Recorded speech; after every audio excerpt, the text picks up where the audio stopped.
Tabo is a kingdom lost to time. Surrounded by dense forests and towering mountains, which ensures the ruler's dominion remains hidden from the outside world. The villagers, dressed in old clothes, labor tirelessly under the scorching sun. Their hands, tough from years of hard labor, dig into the unforgiving earth, not for their survival, but for the wealth of the tyrant who rules them.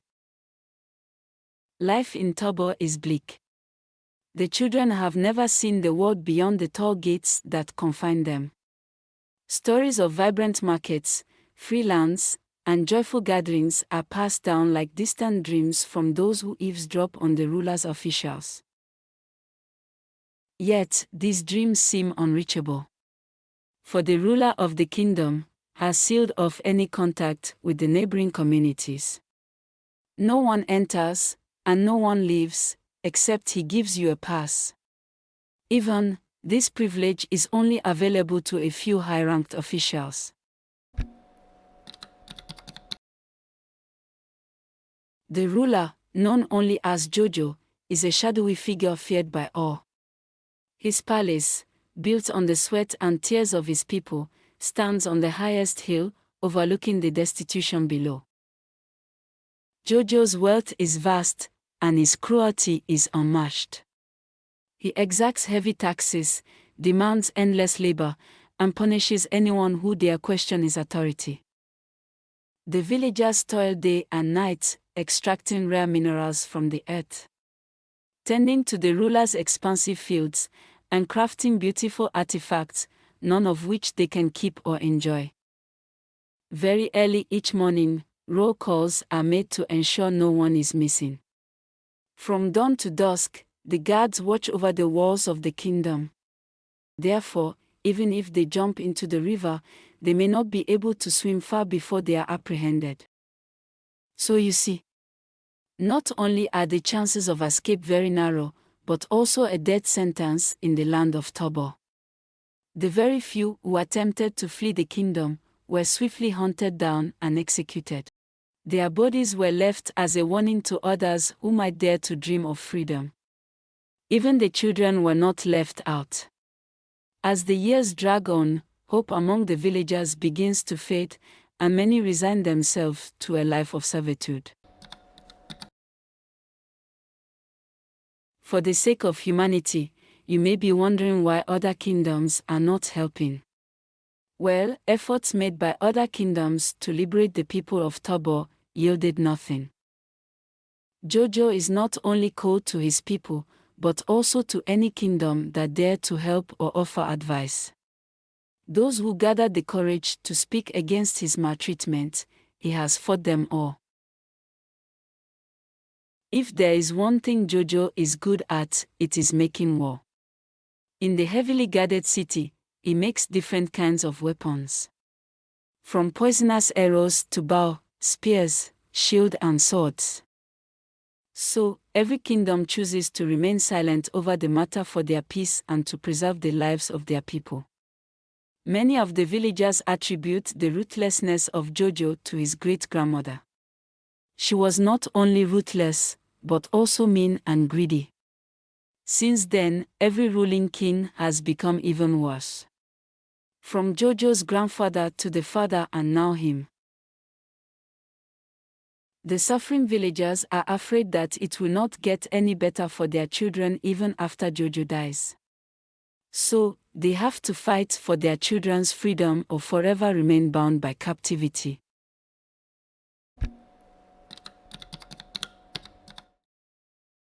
The people of Tabo were trapped mentally, physically, and emotionally. Yet, even in the darkest corners of the kingdom among the villagers, there erupt some whispers of rebellion, change and freedom. A small group, led by an elder named Nia, begins to plot in secret. Nia, a woman of great wisdom, recalls stories her grandfather who witnessed a peaceful community told her about when the people of Tabo lived freely, before Jojo's reign. The good old days, when the kingdom traded with neighboring lands. And when the villagers knew the joy of song and dance. Nia believes that the key to their freedom lies in rediscovering their unity and strength as a people. But then, how can this be? When they are not even allowed to move in groups.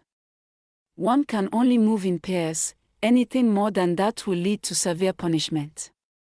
And then, the death penalty for any gathering not commissioned by the king. If this freedom must be achieved, they must act wisely and discreetly. So together with a handful of trusted villagers, Nia devised a plan. Firstly, the group must gather where no one can see them. Secondly, they will plant a seed of hope in the hearts of those who care to listen. Thirdly, they must show other kingdoms how desperately they needed help.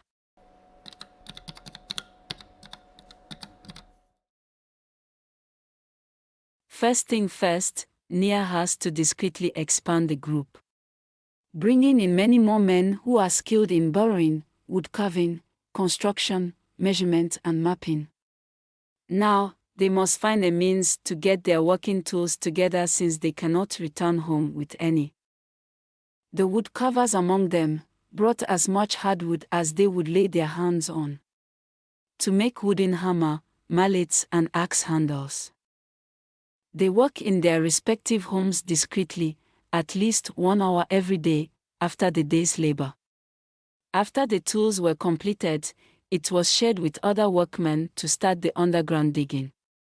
When they are done for the day, they cover the hole with palm front or a wooden slate as a camouflage, then, they will heap the mud outside in bits and level it down, so no one suspects anything. So, every late night, the selected men will creep into the tunnels to Nia's home, where they hold their meetings to share their opinions and give suggestions on the way forward. Now, women must begin sharing stories of courage and freedom with the younger generation, instilling the belief that Tabo's people were not always bound by chains. In the land of Tabo, it is taboo to tell stories of the past. Even a word about freedom will get one killed, but with this great purpose and inner strength, they fear death no more. Nia's aim to instill hope in her people through the women was more successful than anyone would think. Therefore, she has to carry out the other missions quickly, before anyone sabotages them. The burrowers immediately started expanding and channeling the underground network to the nearest village, risking their lives and exhausting the strength they did not have. They tirelessly worked in turns for 4 years, until the route to the neighboring village was connected successfully. Through these hidden paths, beyond the eyes of the security guards, they sent forth messengers who would seek alliances with those beyond their borders. They meet with the village chief first, who later took them to the king. Nia believes that with help from neighboring communities, especially those whom Jojo has formed enmity with, they would join forces with them to rise against their ruthless ruler and reclaim their lives. In addition to weapons, they were also gifted with some foods. To be ready for this fight, they smuggled in the weapons from the neighboring village and forged the remaining ones themselves, with all still secretly hidden underground. Slowly, the villagers begin to resist.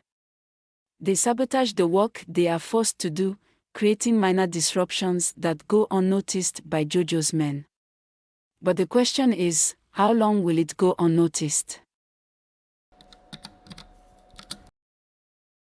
As the day passes by, these minor disruptions become consistent, to the point the labor guards start to notice them. With the bullying and punishments, these little acts of disobedience did not vanish. Out of fear, they told the king what they had noticed. But King Jojo is not blind to the growing unrest. He only needed confirmation. And now that his guards have brought it to him, a swift action must be in place. Paranoid and desperate to maintain control, he cracks down harder on the people. They would work until almost midnight, making them grow so weak and weary. Even the old among them were not left out.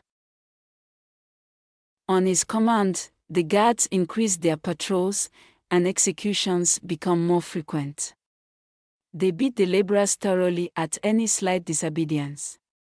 This is a dangerous time for the villagers, but they are more determined than ever. As tension mounts, Nia and her followers knew that the time for action is near. Her leadership and the unwavering belief in freedom become a beacon of hope to them. They plan their attack at the night of the full moon, when most guards will be asleep, and shadows will provide cover for their movements. What a day that will be! A day they will all rise against their oppressors in a battle that will determine their future.